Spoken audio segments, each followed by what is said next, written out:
Welcome back to the channel, and today we're looking at 10 affordable EDC fixed blades for everyone's budget. If you're looking for a quality EDC fixed blade knife that won't break the bank, you're in the right place. In this video, we dive deep into the world of budget-friendly EDC fixed blades and provide you with a comprehensive overview of each knife. Now, we're going to start with 10 and work our way down to my number one favorite of all these knives. I tested every single one of these, and this is how I rank them. So we're going to get started at number 10. We have one coming from Holtzman Gorilla Survival. This is their neck knife. Unfortunately, they don't name their knives, but it comes with a taco-style Kydex sheath, and it also comes with a pocket clip. I wish more and more companies would do this. Now you'll see mine is wrapped right here. This is baseball handle wrapping. It holds it in there nicely. Nice positive click to it. Really wish there was a little ramp right there, but you do have a drainage hole just in case you get it wet because this is in D2 steel. I ended up putting this cord wrap because the handle is just too small. It's a 3-finger grip plus it's skeletonized. I was going to put a paracord wrap, but I wanted it to be nice and thick and I didn't want to have to do a difficult wrap or anything. It's a $30 neck knife. This is an excellent utility cutter because of that straight edge. Excellent for doing drag cuts, and that's where it's really going to shine because you can do a pinch grip. Even when it's skeletonized, it's nice and lightweight, and I will tell you what, this thing is nice and slicey. If this one had a little bit longer handle, I think I could have made this one a little bit higher on this list. Number 9, we have another one coming from Holtzman Gorilla Survival, and this one could have been pretty darn high because I enjoyed using this one a lot. This one right here comes in at $25, and this is one of their older models. I don't mind the ferro rod here. That's a pretty nice touch, but the diamond sharpener here, very aggressive. I don't know what grit it is, but it grabs a hold of everything, and if you're trying to wear this on your side, it's going to catch on to everything. I like to pocket carry, can't do it with this. My other Holtzman Gorilla Survival knives that had this, I completely grinded this off. If it had this type of sheath, it would have been higher on this list. Comes cord wrapped already. I like the fact that it's got a versatile drop point. It's a very low tip. I can get all the way down on that tip to do detailed cuts. If I want to trace something out, I can. Now, it's not the thinnest grind, but it actually slices fairly well. It held its edge nice, and for the most part, it was pretty comfortable. One thing I will have to note is these 2 points right here, whenever you're cutting and you're pushing into something hard, those are very uncomfortable. Now, after this review, I'm going to fix that very easy. I'm going to take it to my grinder, and I'm going to probably take those off. Either take them off or smooth them out really good. Now I have a medium-sized hand and I just get a 4-finger grip on it. I do think it'd be nicer to have maybe a thicker wrap on it, but I'm glad that it actually came with a wrap, especially for $25. D2 steel. So overall, like I said, minor hot spots in here and here. If you have large, extra large hands, this one might be a little too small for you, and I cannot stand the diamond sharpener on the side. Sheath,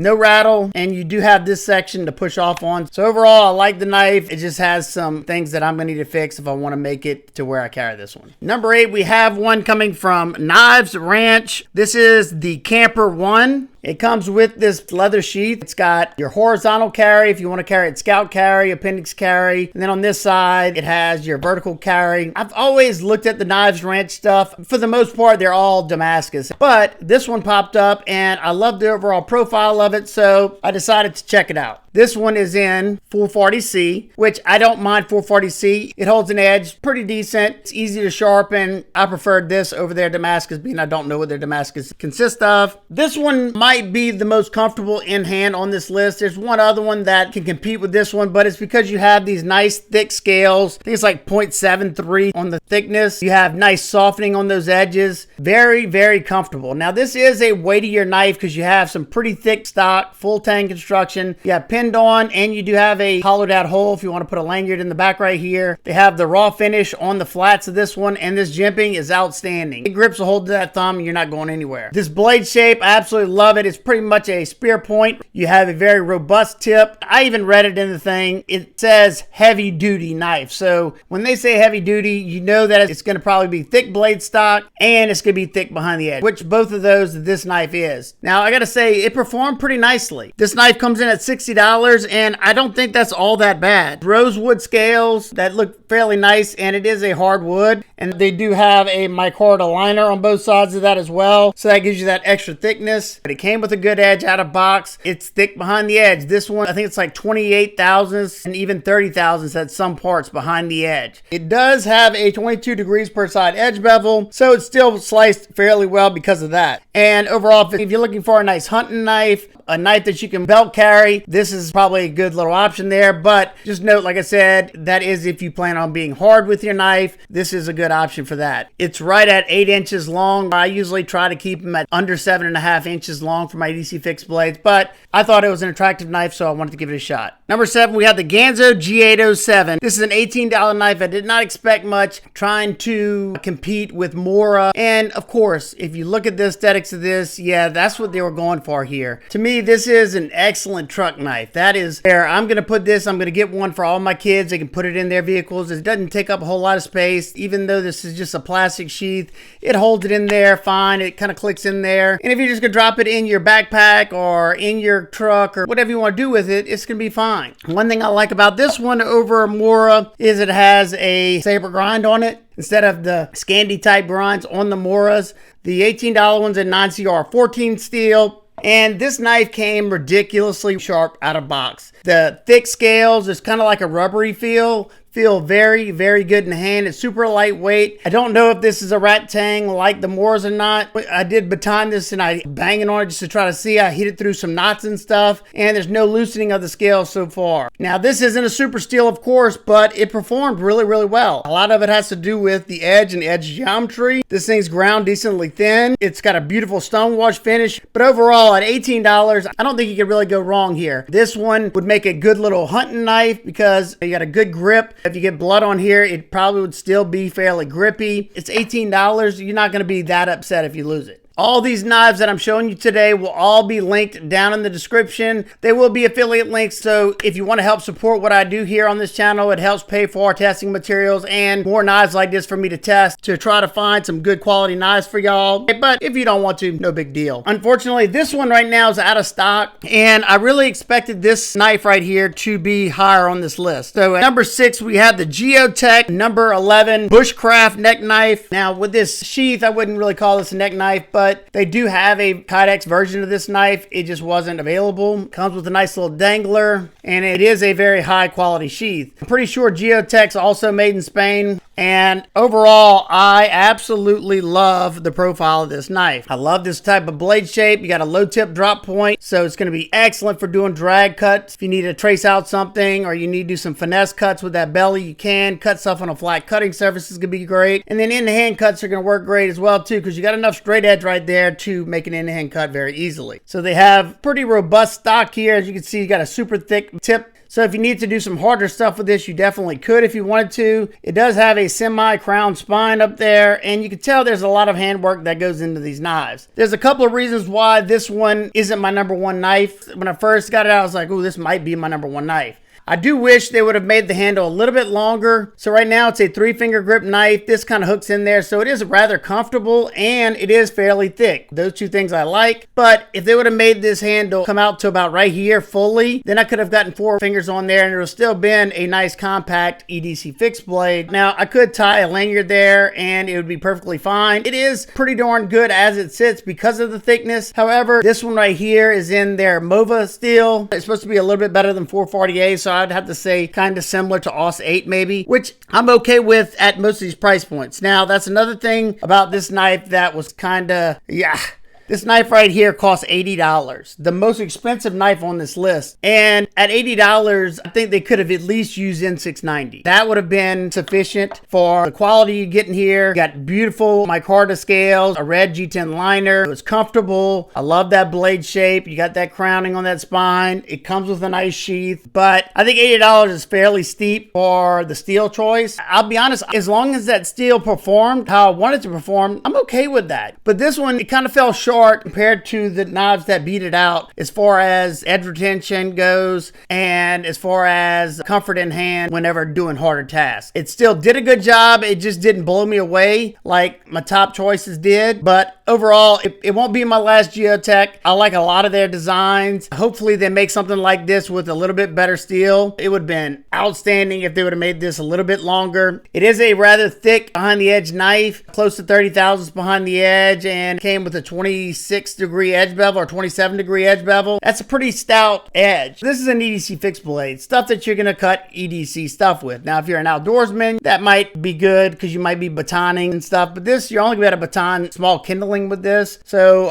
I think it would have been a lot smarter to thin this out a little bit, give us a little bit thinner edge bevel. 20 degrees per side is more than enough. So overall, love the look of it. It just kind of fell short in a couple aspects, and that's why it fell at the number 6 spot. Number 5, we have the Kubey Aiden. This one comes with a leather sheath, be a good camp knife. It's got a nice little button strap there. One thing I don't like about button straps, you just got to be careful and you got to remember to push it down. I do like how this does swivel. Cleaver fixed blade. This little hump right here is intentional. So I can put my finger right there and I can do detailed work very easily and controlled. Kubey usually does a fairly good job with their knives. This one is in D2 steel. Not my favorite choice, but if you use your knives, you would know that D2 is better than a lot of the budget stuff that we have, especially coming from a company like Kubey or somebody who does a pretty good job with their steels. And they've been using D2 for a lot longer than any of the stainless steels. Whenever D2 went rampant in the knife community, that was a good while ago. So they've had a lot of time to perfect their process on D2. Whenever you see them introduce a new steel, there's a good chance it's not going to be all that good at that time because they got to learn the protocols and find what works best for them. And I found that the D2 performed outstanding. This one is fairly comfortable and you do have a slight belly to it, so you can do cutting on a flat cutting surface, especially since that edge sits below the handle. In a pinch grip, and you got these little holes that you could grab a hold to for some grip. In a pinch grip, you could do some sawing motion cuts. This one has like a blasted finish on it. I haven't had any issues yet with corroding, and I sweated on this a good bit, even though I usually hate blasted finishes here in the South because they usually tend to rust rather easily. This one must have had some decent finishing underneath because it's not super rough, and so far I haven't, that I've noticed, had any corrosion on this knife yet. This one has a multicolored contoured linen micarta scales on it, bolt on, so if I get it wet I can clean it off underneath there. Now the only thing that I've noticed, these scales are rather thin. They're under a 1/2 inch thick, and I like my EDC fixed blade handles to be 0.5 or over. That way it feels out the hand nicer. It's not going to fatigue your wrist or forearms quicker than say these thinner scales were, because you're going to have to squeeze them tighter so you make sure it doesn't spin in the hand. If you plan on getting this to do some heavy tasks for a long period of time, this is probably not the one for you. But as a camp knife, do some quick chores, break down a few boxes, cut up some food and things like that, then this is a great little option. This one kind of took me by surprise. I don't think I've ever owned a fixed blade from Harnds. It's got a very nice carbon fiber looking kydex. It is a 2-part sheath. I would have much preferred a fold over sheath on this one, but I understand why they did that. And it's just a cheap belt clip option, but you got very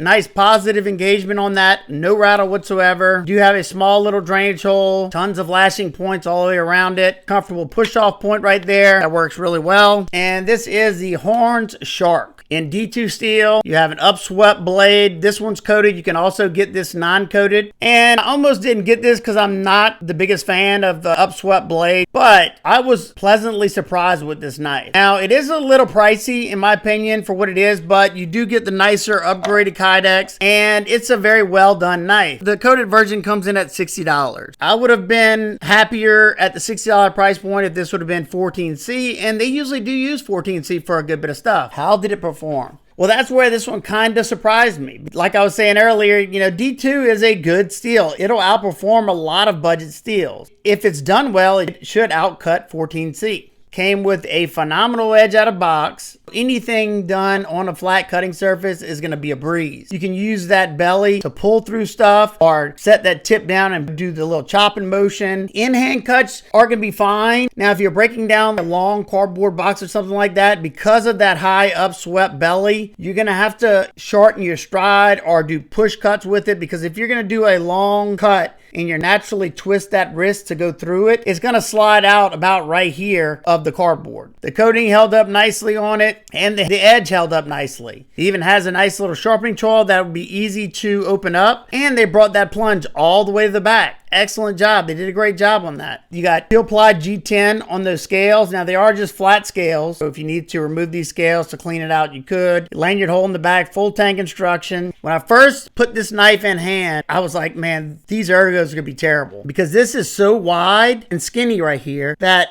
When I grab it, initially I was like, oh, that feels really, really weird. Got a nice full-size handle, so this should be able to fit your large, extra large hands easily. It's decent weight on it. It's not overly heavy. That's your balance point. It is a little far back. But when it came to the ergos, I was pleasantly surprised. And that's why I test knives that I reviewed. And because of the way they did this flares out right here. So it fills out this portion, this and this. It fills out nicely, and then this kind of arcs down. It was very comfortable. And like I said, a pleasant surprise. Do I wish it was a little cheaper? Yeah. You know, I would have preferred 14C because it's a stainless, and I like 14C. But still in all, if you like the overall aesthetics of this knife and you think this would fit good into your EDC, I don't think you'll be disappointed. So at number 3, we have another one coming from Kubey Knives, the JL Kwaiken EDC Fixie, I think. It is a 2-part Kydex, but even as it sits, I'm okay with it because it's still thin. So drop it in the pocket, you don't even notice this thing's in here because it doesn't weigh much of anything. I have on mine a discrete carry concept clip, and I use this one so I can can it off the body a little bit. Now you have that Kwaiken style design on this one, extremely lightweight. I can get a nice 4-finger grip on it, and I still have a little bit of real estate left over. It is shadow box scales. I'm fine with that because they beveled all the edges. Got a little jimping underneath here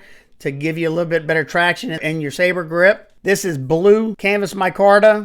Gives you good traction, and you have this milling here that also gives you good traction. Lanyard hole in the back, it is rounded over here. The jimping up top is excellent. Grips a hold to that thumb and doesn't let you go. This one is in 14C 28-inch steel, and it has a nice full flat grind. A very needle-like tip that works great for drag cuts. Even though this has an upswept belly, I can easily get that tip down into things to do drag cuts, and man oh man, that thing is pokey. The blade has a stone wash finish to it, and I think this one wowed me as much as it did because that full flat grind, especially going toward that tip, it is like a scalpel up here. This thing sliced so well. Now, because of the very thin scales on this one, just like on the Aiden that I was talking about, it doesn't fill out the hand that great, but this is more of just a quick cut, put up, and then go about your business. You can do feather sticks with it, but you're not going to want to do something like that for a long period of time because it is definitely going to fatigue you quickly. You could be bare knuckling the handle on this one to keep it from spinning in the hand. But as an everyday carry knife, I think it's great for that because it's super lightweight. I paid 56 bucks for this, and I think it's worth every penny. And my number 2 knife, this one right here is coming from Nieto Knives or Nieto Knives from Spain. I don't love the sheath. It is just a leather sheath. It is a very high quality sheath though. This one has the strap over, and as they do these snap right here for your belt. The profile of this one I absolutely love. So this one has a clip point blade. This is the Nieto Grillo. You have a nice full flat grind. You have black pinned on G10 scales that are nice and contoured. You have a green G10 liner. A little bitty sharpening notch right there, which I like that, especially on my fixed blades because I can take my diamond file, lay it in that notch they already put, and just extend it higher and higher. Now this one is 3.5 finger grip for my medium sized hands. Only thing that stopped this knife from being number 1 in my opinion is they could have made these scales just a hair thicker or brought this handle out about an inch. Now, this one came with one of the nicest edges I've seen in a while. The finishing work on this knife is impeccable. There's no sharp spots anywhere. Even at the bottom of the ricasso, they beveled the end right there so it's not sharp. You can tell there's a lot of handwork that goes into these. And now there's a decent bit of billboarding on these knives. There's the designer right there. But the aesthetics are an A+ for me on this one. The performance, an A+.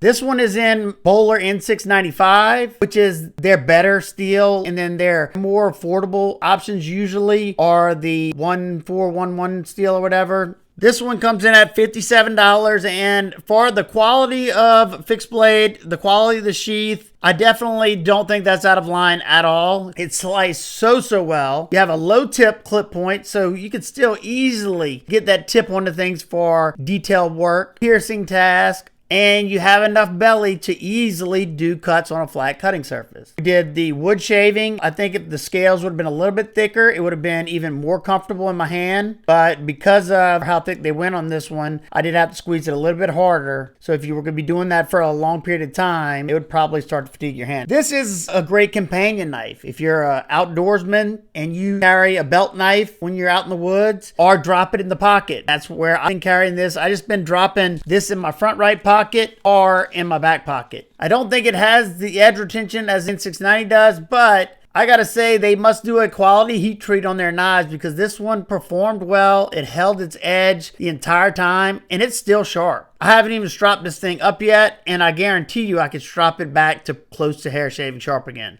It does have a 90-degree spine, so if you want to strike a ferro rod after making yourself some feather sticks, you could do that. And overall, I absolutely loved it. And my number one spot, we have another Nieto knife. This is the Nieto Tesca. And man, oh man, was this the most surprising of all these knives. I expected the Grillo to outperform this one and be my number one. This one has the better steel of the two, but let's get into this one. So this one has a leather sheath, very high quality, thick, like the stitching. Had that same system right here. And I love that this one doesn't have the fold over, and they were able to do that because these scales hold this knife in really nicely. If I wanted to, if I was worried about it going somewhere, if you wanted extra retention, you can unhook that and you can hook it right there. But you don't really need it like that. So how I use this knife, I took the strap like this, went through the belt loop, and then hooked it like this. So it's hooked to that loop of my pants, and I can just grab it out, use it, and then put it back. You could do the same thing if you want to carry the Scout carry. But that's why I said I like this sheath over this one, because you can't do that with this one because you have this flap. This one comes in at $58. Do I think it's worth it? Definitely. So this one has a drop point blade. You have a little bit more belly on this drop point because this is a low tipped clip point. This one works outstanding on flat cutting surfaces. You do have enough straight edge to easily do in-hand cuts. Now this one has a full flat grind as well. It's got like a almost mirror polished spine on this one, and it's kind of rounded on the top. You got kind of crowned spine up there. Now you can still strike a ferro rod because they did not put a bevel here. It's just not as sharp as the Grillo. Now I expected this one to not perform all that great because this one is in their 1.4116, and that's a very inexpensive steel. It's nothing that's going to wow you by any means. I've read some people say it's kind of like AUS 8. Some people say it's a little bit better than 440A. Well, all I can say is they've heat treated this properly. This thing performed on another level for its price point. I'm not saying it can hang with some of these super steels or anything, but at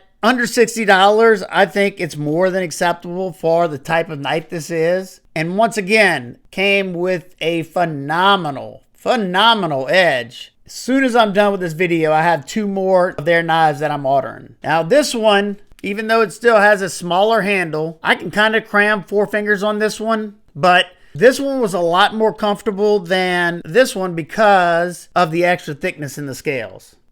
This one's considerably thicker. If you look, it has somewhat of a palm swell right here. Hollowed out tube on both sides. So if you want to fix this to a stick or something, make a spear, you could. This is jute micarta scales, and it's got a polished finish to it, and I was kind of worried about that, but it's still pretty darn grippy. But this one was far more comfortable and felt more secure in my hand than the Grillo. Even though I love both of these knives, if I had to choose one, it's going to be the Tesca.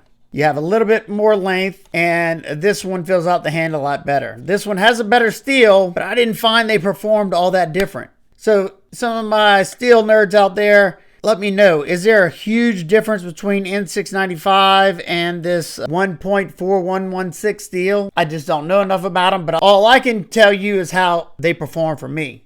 Well, that's going to conclude today's video. Here's another shot, 1 all the way down to 10. Like I said, I will have all these linked, if they're available, down in the description. If you have any questions about anything in particular, feel free to ask me down below, and I'll do my best to get back to you. And do me a favor, if you like the video, give it a thumbs up so I know you're enjoying the content, and I'll continue to do stuff like this. If you want more knife and gear reviews and recommendations to find yourself quality knives, then think about hitting that subscribe button. And I hope every one of y'all is having an absolute amazing amazing day. I will see y'all on the next one. Hey, hey, hey, hey!